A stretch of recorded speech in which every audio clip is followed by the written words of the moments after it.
പതിവായി ഞാൻ കരമുയർത്തി പടച്ചറപ്പോടിരുന്ന് പകലും രാവും പ്രയാസപ്പെട്ട് മനസ്സ് പൊട്ടി തകർന്ന് ഇഴ പൊട്ടിയ മണി വീണ പോൽ ദുനിയാവിൽ ഞാൻ കഴിഞ്ഞേ.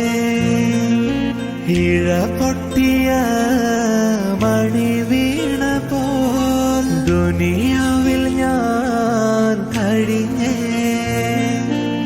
ഇരുളകറ്റി കരകയറ്റാൻ മനസ്സ് നൊന്ത് പറഞ്ഞേ. പിണഞ്ഞ പാപം സക